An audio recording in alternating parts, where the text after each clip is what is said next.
Do you know what I love most about the 80s? Everything. The movies, the music, the TV shows, the president, the neon, and of course, the toys and cartoons.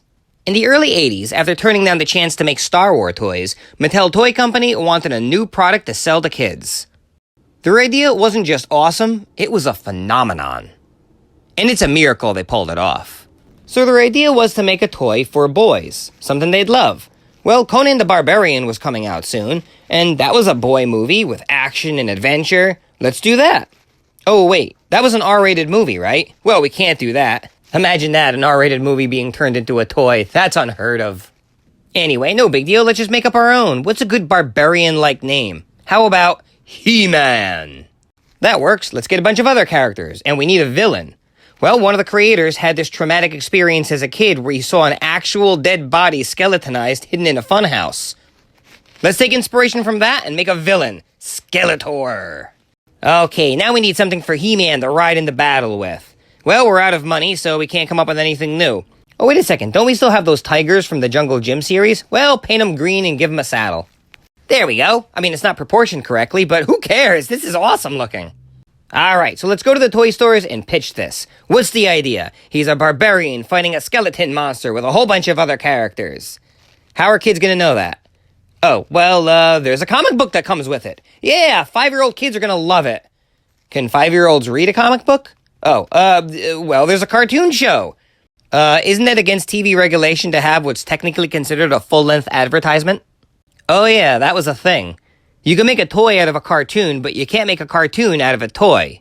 Makes sense, right? Well, Ronald Reagan didn't think so, and his administration removed that law.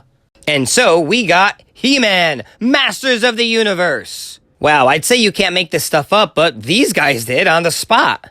As someone who owned a bunch of these toys, and by owned I mean I still have them to this very day, I was excited to see the cartoon, and I loved it. But how does it hold up today? Well, honestly, really well, actually. Okay, so this is no Snow White and the Seven Dwarfs. The animation is obviously on a shoestring budget. But if you think it's cheaply made, then clearly you're not looking at the screen.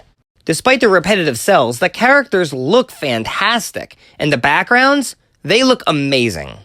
Okay, so how about the stories? Okay, bearing in mind these are for kids, He-Man isn't exactly on a vengeance mission to behead Thulsa Doom, but they still have an adventure, they still meet new characters, and they learn lessons. He-Man was given a new identity. He is now Prince Adam of Eternia. His parents, King Randar and Queen Marlena, they rule over the land filled with many of characters in Castle Grayskull.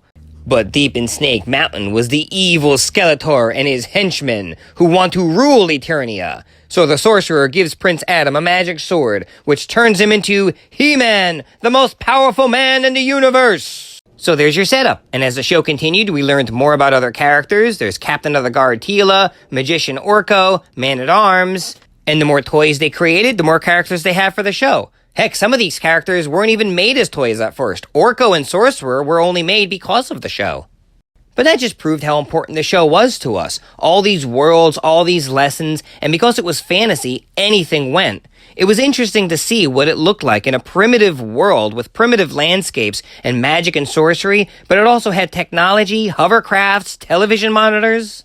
It sparked our imagination and really made us think. For me personally, going from playtime to cartoon time to back to playtime wasn't just fun, it was a learning experience. This is how I came up with stories, and this is how I came up with ideas. All from the toys and all from the cartoons. I wanted to create my own based on what I saw, just like those guys from Mattel did all way back when.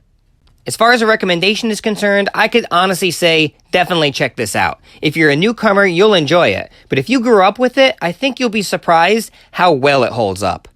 If you honestly can't get past the recycled cells and the fact that Prince Adam's transformation was really nothing more than taking his shirt off and speaking in an echoey voice, I really think you're missing out.